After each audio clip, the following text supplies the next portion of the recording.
The ornate Senate Judiciary Committee hearing room hummed with anticipation as the massive oak doors swung open.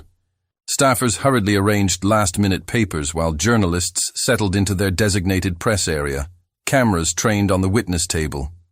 The mahogany paneling and blue carpet gave the room a sense of gravitas that had witnessed countless historic moments throughout American history. Today would add another, Senator. Tom Cotton adjusted his navy blue tie and took a long sip of water as he reviewed his notes one final time. His eyes occasionally darted toward the entrance, waiting. A thin smile crossed his face as he exchanged knowing glances with several Republican colleagues. They had been briefed on what was coming. At precisely 10:02 a.m., Congresswoman Jasmine Crockett entered the chamber. Her bright red blazer stood in stark contrast to the sea of dark suits that populated the room. She moved confidently to the witness table, setting down her leather portfolio and adjusting the microphone. A congressional aide hurried over, whispering something in her ear. Crockett nodded, her expression remaining neutral as she surveyed the semicircle of senators before her. The committee chairman, Senator Charles Grassley, called the hearing to order with 3 sharp raps of his gavel.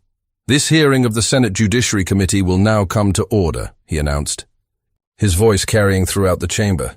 "Today we continue our oversight of federal judicial nominations with testimony from Congresswoman Jasmine Crockett of Texas, who will be speaking on behalf of several nominees from her state." The routine proceedings continued for nearly 20 minutes, opening statements, procedural matters, and preliminary questions from friendly senators.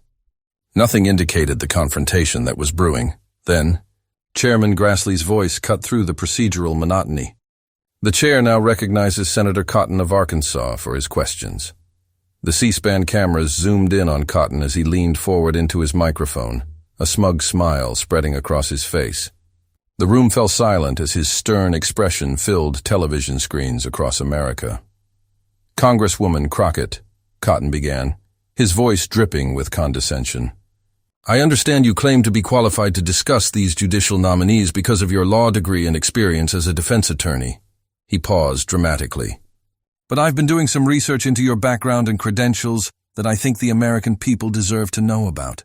The audience stirred, phones rising to capture what was clearly about to be an ambush. Cotton shuffled papers dramatically, the rustling sound amplified by the microphones.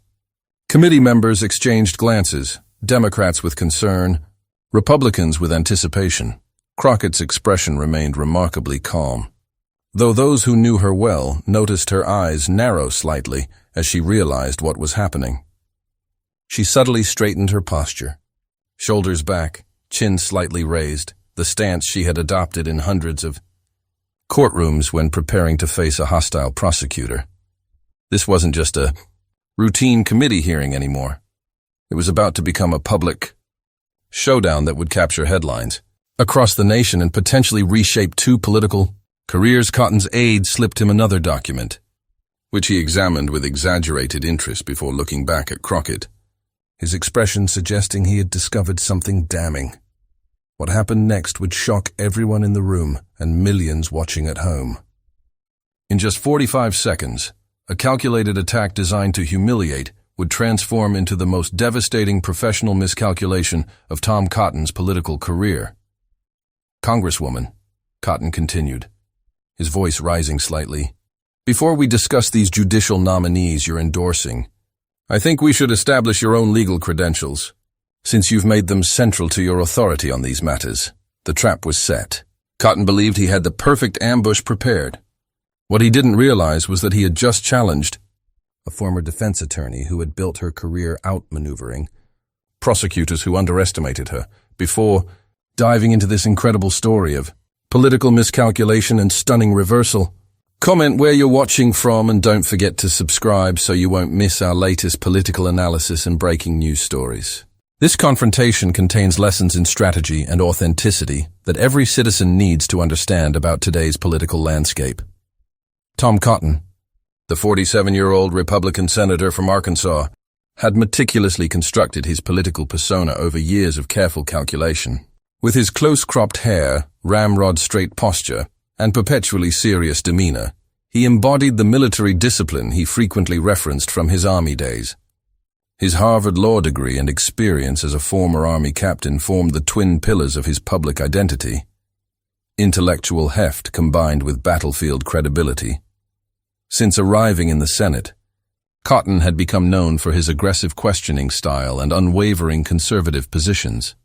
His office walls displayed photographs of him in military fatigues, alongside pictures of him shaking hands with conservative luminaries. The message was clear. This was a man of action and intellect who would never back down from a fight. Cotton's ambitions were an open secret in Washington. He had visited Iowa and New Hampshire multiple times, the traditional early stops for presidential hopefuls. His donor network was expanding beyond Arkansas, and his social media team had been working to increase his national profile. Political analysts regularly included his name in discussions about future Republican presidential contenders. For weeks leading up to this hearing, Cotton had been preparing for what he saw as a perfect opportunity. His chief of staff had assigned 2 legislative aides to compile a thick folder of research on Congresswoman Crockett's background, focusing specifically on what they believed were vulnerabilities in her legal credentials. Late-night strategy sessions in Cotton's office had refined the approach, undermine her law school's reputation, highlight any professional setbacks, question her experience, and create another viral moment to boost his national profile. "This is perfect," Cotton had told his team during their final prep session. "She's new to Congress, she's outspoken, and she's made her legal background a key part of her identity. When we expose the gaps in her credentials, it'll resonate beyond this hearing." Across the hearing room sat the target of Cotton's carefully planned attack, Jasmine Crockett, the 43-year-old first-term Democratic Congresswoman from Texas. Her path to that witness table couldn't have been more different from Cotton's. Born to a military family that moved frequently, Crockett had attended public schools before working her way through college, often juggling multiple jobs.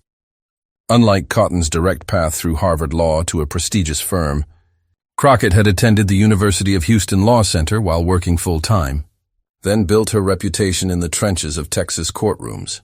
Before entering politics, Crockett had worked as a criminal defense attorney representing hundreds of clients, many from disadvantaged backgrounds who couldn't afford high-priced legal representation. Her office wasn't in a gleaming downtown tower, but in a modest building where clients often paid in installments. Her rise in politics had been meteoric, from the Texas State House to the U.S. Congress in just 2 years.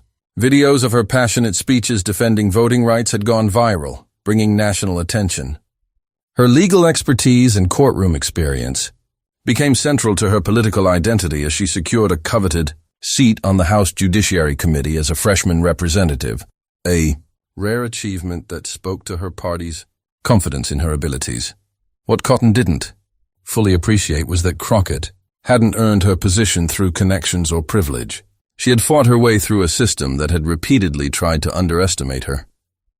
In courtroom after courtroom, she had faced prosecutors who had made the same mistake Cotton was about to make, assuming her polished appearance and warm demeanor meant she wasn't prepared for battle. One former colleague had described Crockett's courtroom strategy this way: she lets opposing counsel believe they're the smartest person in the room right up until the moment she proves they aren't. The stakes of this confrontation extended far beyond the 2 personalities involved. For Cotton, this hearing represented a chance to create another viral moment in his carefully plotted journey toward higher office. His previous tough questioning of cabinet secretaries had played well with the conservative base and donors alike. For Crockett, the stakes were both professional and deeply personal. As one of the few black women in Congress with a background as a defense attorney, she carried the additional burden of knowing her performance would be scrutinized not just for its content, but through the lens of race and gender. Any misstep would be magnified, any show of emotion potentially weaponized as a stereotype. Beyond the personal stakes lay broader implications for American politics. This hearing, ostensibly about judicial nominations, had become a proxy battle between competing visions of legal authority and legitimacy. Cotton represented the traditional path of elite institutions and established power, while Crockett embodied a different kind of legal experience, one forged in service to ordinary citizens navigating a complex and often unforgiving system. The hearing room was filled beyond capacity, with staffers lining the walls and an overflow room set up for additional spectators. Major networks had cut into regular programming to broadcast the proceedings live, sensing the tension that had been building between these two rising political stars. The committee chairman glanced nervously between them, sensing the imminent collision. "Senator Cotton," he said, "you have your 10 minutes for questioning. Please proceed." Cotton leaned forward, confident that the next 10 minutes would provide footage for campaign ads for years to come. The trap was set, the research compiled, the strategy in place.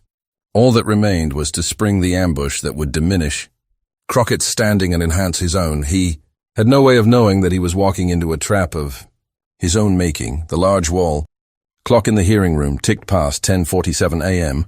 As Cotton adjusted his microphone, his confidence evident in his relaxed posture. The room grew quieter as he prepared to launch his first attack. "Congresswoman Crockett," he began, his voice carrying the practiced precision of a former military officer. "You've repeatedly cited your experience as a practicing attorney when speaking about legal matters in Congress. You've even questioned the qualifications of several judicial nominees during House proceedings." He paused, letting the tension build. "But I find it interesting that someone so concerned with qualifications has been rather vague about their own legal background." The room tensed. Committee staffers stopped typing on their laptops, sensing something dramatic was unfolding. Several Democratic senators exchanged concerned glances, while their Republican counterparts maintained neutral expressions, giving Cotton the floor. "For the record," Cotton continued, his voice growing slightly louder with each word, "could you tell us exactly where you attended law school and when you were admitted to the bar?" Crockett leaned toward her microphone, her voice steady as she began to answer.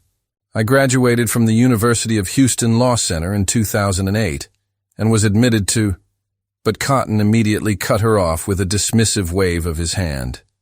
"That's interesting because my staff has been looking into your record and we've found some concerning discrepancies." He held up a document dramatically, making sure the cameras caught the gesture. "According to these records from the Texas Bar Association, you failed the bar exam on your first attempt. Is that correct, Congresswoman?" Murmurs spread through the hearing room. Two journalists in the press section hurriedly typed on their phones, presumably filing updates. Cotton had clearly hoped to embarrass her with this revelation, believing it would undermine her credibility. Crockett started to respond, maintaining her composure. "Senator, many successful attorneys don't pass on their first—" "Please just answer the question," Cotton interrupted again, his strategy becoming clear to everyone in the room. He wouldn't let her complete a thought, hoping to fluster her on national television. "Yes or no, did you fail your first bar exam?" Crockett took a deliberate breath before responding.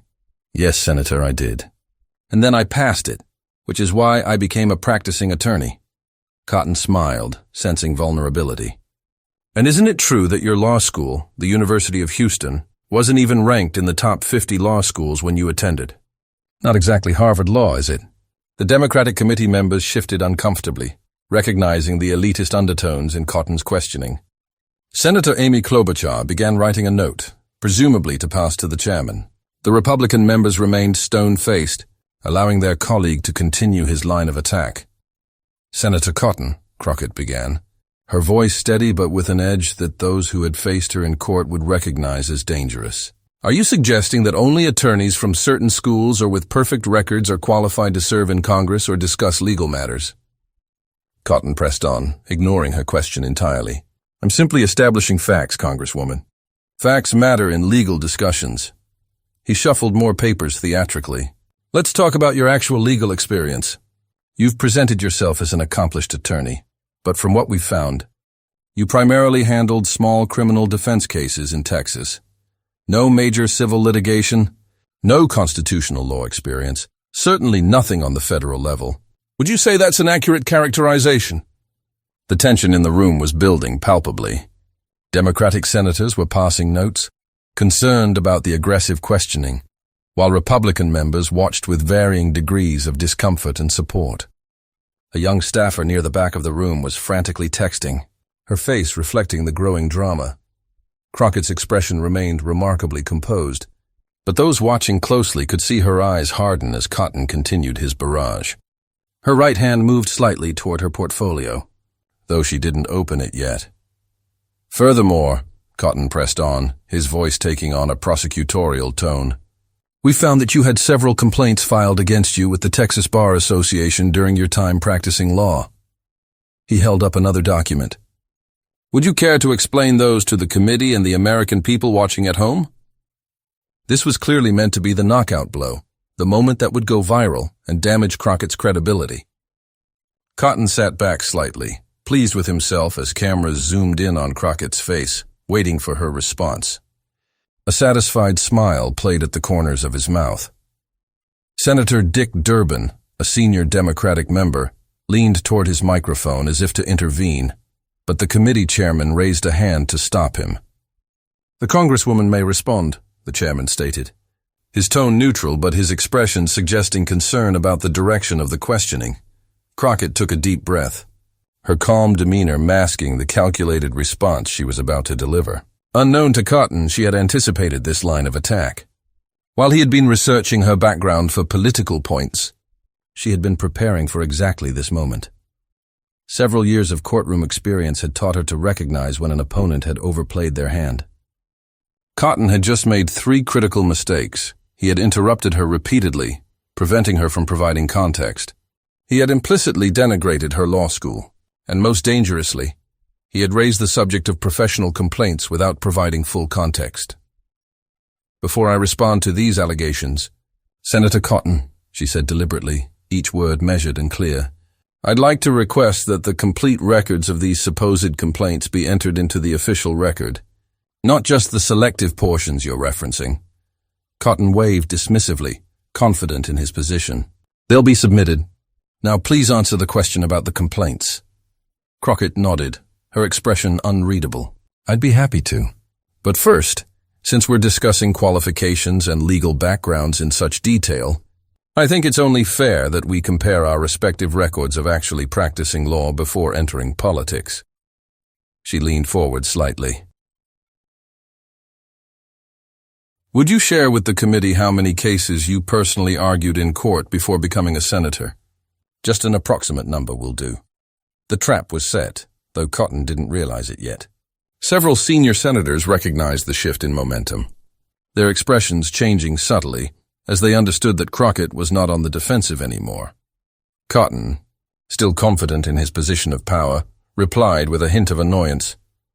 This isn't about my record, Congresswoman. This hearing is to establish your qualifications and credibility when speaking on legal matters. The room went completely still, waiting for what would come next. Actually, Senator, Crockett responded, her voice carrying a new authority that filled the chamber. Since you've chosen to question my legal credentials as a way to undermine my testimony today, I think a comparison is not only fair but necessary for context. She reached into her portfolio and pulled out several sheets of paper, neatly organized with colored tabs. I've taken the liberty of researching your legal career as well. The committee room fell completely silent. This was an unexpected turn that no one, least of all Cotton, had anticipated. The cameras that had been focused on Crockett now swung to capture Cotton's reaction. According to public records, Crockett continued, her voice clear and measured, after graduating from Harvard Law, you spent approximately 9 months at a private firm before joining the military. Admirable service, certainly, but according to Arkansas bar records, you argued exactly 0 cases in civilian court before entering politics. Cotton's expression tightened, a muscle working in his jaw. The confidence that had been radiating from him moments before visibly diminished. Crockett was just getting started. Meanwhile, I not only passed the bar exam, yes, on my second try, but then went on to represent over 800 clients in actual courtrooms over a decade of practice. I've tried more than 100 cases to verdict, Senator Cotton. She looked directly at him, her voice taking on the precise cadence that had served her well in countless closing arguments. How many juries have you selected? How many witnesses have you cross-examined? How many clients have entrusted their freedom to your legal expertise? The cameras caught Cotton's face reddening as Crockett continued her methodical dismantling of his premise. Several senators on both sides of the aisle were now watching with undisguised interest, recognizing they were witnessing a pivotal moment. "Now, regarding those bar complaints you mentioned," she said, her voice gaining strength with each word. "I'm glad you brought them up. There were indeed 3 complaints filed against me during my career. All 3 were filed by prosecutors after I won cases they believed they couldn't lose. All 3 were dismissed as baseless." She slid a document across the table. "This is the complete record from the Texas bar, including the dismissal notices and the dates. I'd like this entered into the record as well, Senator, to provide the complete context that your selective presentation omitted." Then came the moment that would soon explode across social media and political news programs nationwide. Crockett leaned forward, making direct eye contact with Cotton, her voice never rising but carrying a power that commanded attention. "But what's most troubling, Senator Cotton, isn't your attempt to ambush me with half-truths about my legal career. It's that you've chosen to question the quality of my education at the University of Houston Law Center, a highly respected institution that serves a diverse student body, while flaunting your Harvard credentials." She pulled out another document, this one with a bright yellow tab. "I took the liberty of comparing our actual law school performances. While you attended a prestigious institution, records indicate that your academic standing was decidedly average. Meanwhile, despite working full-time to pay for my education at a school you seem to disdain, I graduated in the top 15% of my class." Gasps echoed through the chamber. Cotton's face had gone from red to ashen. A senior Republican senator leaned over to whisper something to him, but Cotton shook his head slightly, clearly struggling to regain his footing. "But here's what really matters," Crockett continued, her voice now commanding the entire room. "While you spent your brief legal career at a corporate firm before entering politics, I spent mine representing real Americans who couldn't afford high-priced attorneys. I stood beside them when the system was stacked against them. I learned law in the trenches, not just in theory." She shuffled her papers calmly, the movement deliberate and unhurried. "So yes, Senator Cotton, I failed the bar exam once. I attended a law school that perhaps doesn't impress your Harvard colleagues. But the difference between us is that I've actually practiced law extensively. I've fought for justice in courtrooms while you've primarily talked about it in committee rooms." The chairman, recognizing the historic moment unfolding, didn't interrupt as Crockett delivered her final blow. "The American people don't need attorneys who just look good on paper, Senator. They need advocates who have actually stood up for them in court. So yes, my legal background is different from yours. It's substantially more extensive and grounded in real-world experience." The chamber erupted.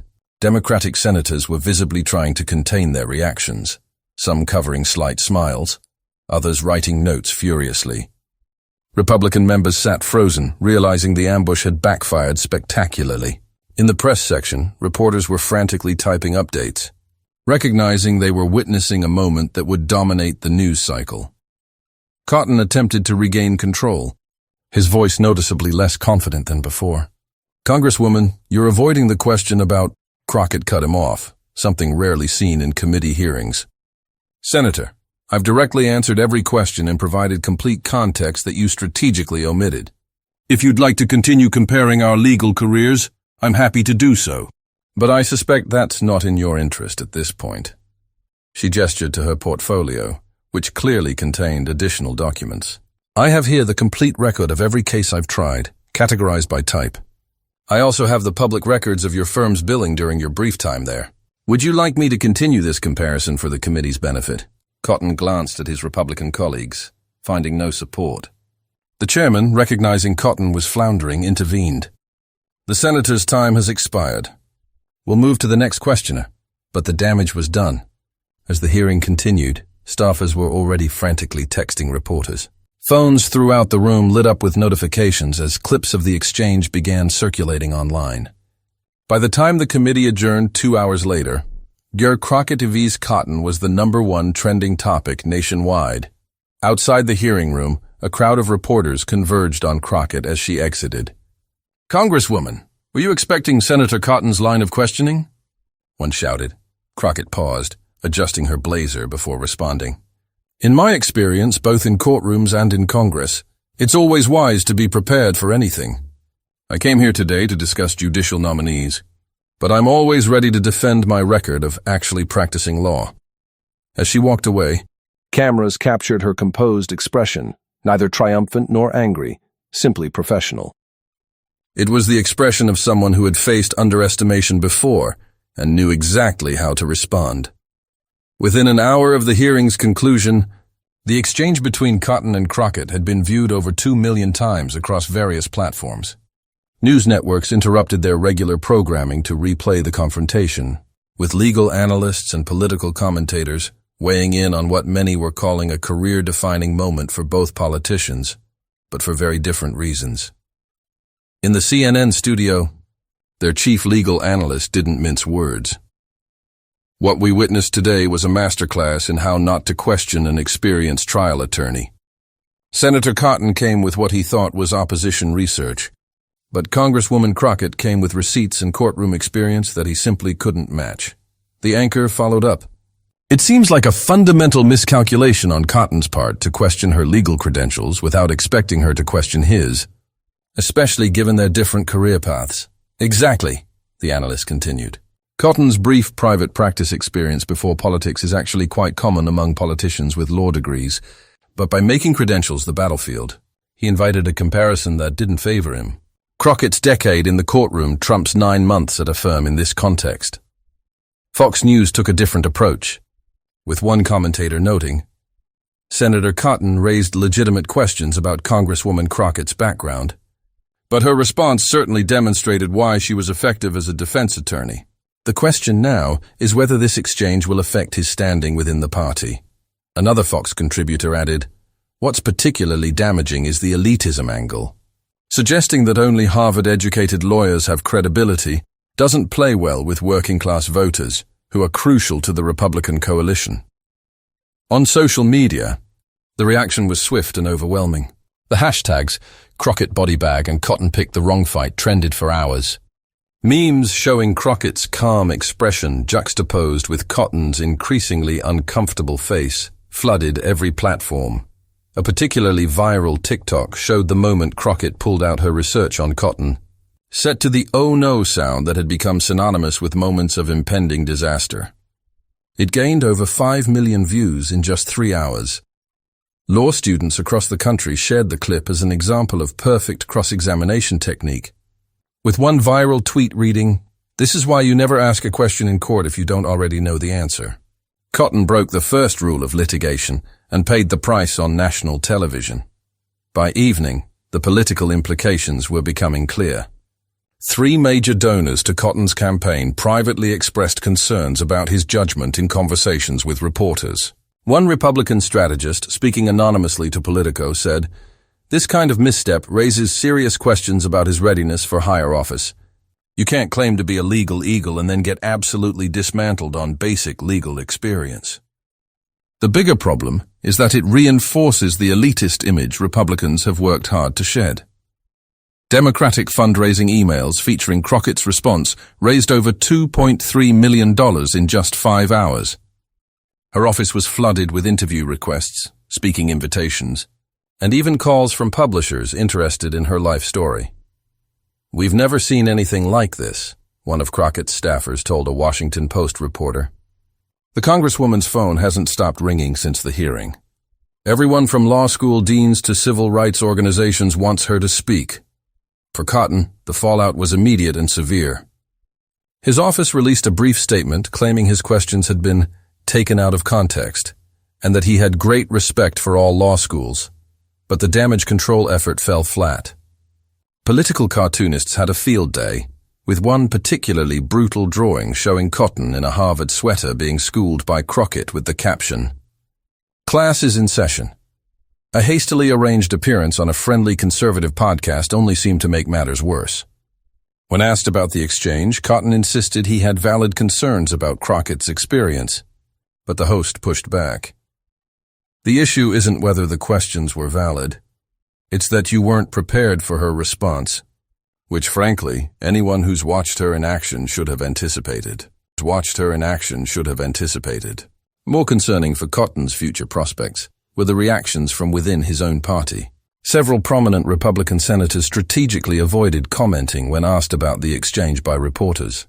Behind closed doors, according to 2 Senate staffers, Senior party members were questioning Cotton's judgment in picking this particular fight. He managed to come across as both elitist and unprepared, one staffer told The Hill. That's a tough combination to recover from, especially when we're trying to expand our appeal beyond the coastal elite. Stereotype Democrats try to pin on us. The most damaging blow came the following morning when the Arkansas Bar Association issued a statement confirming Crockett's claims about Cotton's limited courtroom experience. By noon, 3 scheduled fundraisers for Cotton's re-election campaign had been postponed indefinitely. Meanwhile, Crockett's star continued to rise. Major networks booked her for their Sunday shows. The Congressional Black Caucus issued a statement praising her dignity and professionalism in the face of transparent elitism. Law schools, including several prestigious institutions Cotton might have approved of, invited her to speak at upcoming commencement ceremonies. On MSNBC's Morning Joe, the hosts discussed the broader implications. What made this moment resonate beyond politics, one commentator observed, is that it touched on something many Americans feel, that there's a difference between credentials and experience, between theory and practice. Crockett embodied that distinction in a way that transcended partisan politics. Perhaps most tellingly, when Crockett returned to the House floor the day after the hearing, she received a standing ovation from her Democratic colleagues. Several Republican members, notably those with legal backgrounds, made a point of crossing the aisle to shake her hand. That was a clinic in preparation and poise, one Republican congressman with a litigation background told her within earshot of reporters. As a former trial attorney myself, I had to admire the technique. A week after the hearing, a poll showed Cotton's approval rating had dropped 12 points, with the decline particularly pronounced among working-class voters and those without college degrees, demographics essential to his political future. For political scientists and media analysts, the Cotton-Crockett confrontation became a case study in how quickly political fortunes can change in the digital age. What was intended as a moment of triumph for Cotton instead became a turning point that fundamentally altered the trajectories of both careers. The University of Houston Law Center, which Cotton had implicitly denigrated, saw applications increase by 22% the following semester. The dean issued a statement highlighting the school's proud tradition of producing attorneys who serve their communities, not just prestigious firms. This is a reminder that authenticity and actual experience still matter in politics, noted one veteran campaign consultant on MSNBC. Cotton came with talking points. Crockett came with a life story of overcoming obstacles and actually doing the work. Voters can tell the difference. 2 months after the hearing, when major party donors gathered to discuss potential presidential candidates for the next election cycle, Cotton's name, once near the top of many lists, was noticeably absent from serious consideration. The issue isn't just that he lost an exchange, one donor told New York Magazine for a feature on the fallout. It's what the exchange revealed about his judgment, his preparation, and his understanding of how voters outside the Ivy League bubble perceive these kinds of distinctions. For Crockett, the confrontation transformed her from a promising newcomer to a national figure practically overnight. Political analysts began mentioning her as a potential candidate for Senate, governor, or even higher office. Law schools reported what they called the Crockett effect, an increase in applications from students from diverse backgrounds who cited her as inspiration. A profile in The Atlantic captured her perspective. "I never set out to have a viral moment," Crockett was quoted saying. "I just came prepared to defend my record, as I've done throughout my career." What resonated, I think, is that many Americans are tired of being told that only certain paths or credentials have value. The exchange revealed a deeper truth about American politics in the modern era. Credentials without substance cannot withstand scrutiny, and underestimating an opponent based on assumptions about their background can lead to spectacular public failure. As one viral tweet with over 500,000 likes put it, Cotton came to question Crockett's Harvard worthiness and instead got a master class in why courtroom experience beats classroom theory every time. The lesson was clear for political figures on both sides of the aisle. In an age where every exchange can be instantly shared with millions, authenticity and genuine experience trump prestigious credentials and carefully crafted images. Cotton had attempted to use Crockett's non-traditional legal background against her, only to have his own limited practical experience exposed as the real vulnerability. 6 months later, when a national magazine ran a feature titled "Rising Stars Reshaping American Politics," Crockett was on the cover. The article detailed how her confrontation with Cotton had become a turning point in her career and a reference point in discussions about elitism in American institutions. Cotton, meanwhile, had quietly cancelled his book tour and was conspicuously absent from the high-profile hearings he once dominated. Sources close to him indicated he was recalibrating his approach and focusing more on Arkansas issues than national ambitions. The story of how Tom Cotton ambushed Jasmine Crockett over her law degree, only to have her response end his higher political ambitions, became more than just a viral moment. It became a turning point in how credentials, experience, and authenticity are valued in American public life. In law schools across the country, professors use the exchange to teach students about preparation and the importance of anticipating counterarguments. In campaign training sessions, political consultants referenced it as a cautionary tale about the dangers of underestimating opponents and the importance of understanding how elitism can backfire. For everyday Americans watching from home, the confrontation offered a satisfying reminder that sometimes justice prevails in the court of public opinion, just as it does in a courtroom. Crockett had turned Cotton's ambush into a moment of vindication, not just for herself, but for everyone who had ever been underestimated because their path didn't conform to traditional expectations. A year after the hearing, when Crockett introduced legislation to make the legal system more accessible to ordinary Americans, she referenced the exchange without naming Cotton. As someone who has both succeeded and failed in our legal system, who has represented those without privilege or connections, I understand that credentials alone don't equal justice. Experience does. The bill passed with bipartisan support, a fitting coda to a confrontation that had started with an attempt to diminish her credentials but ended by establishing her as one of the most respected voices on legal matters in Congress. That's the full story of the confrontation that changed both careers forever. What do you think? Was Cotton's approach fundamentally flawed, or did Crockett just outmaneuver him?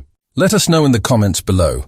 And if you enjoyed this analysis of this pivotal political moment, hit the subscribe button and ring the notification bell so you never miss our latest breakdowns of the most important stories in American politics. We'll see you in the next video.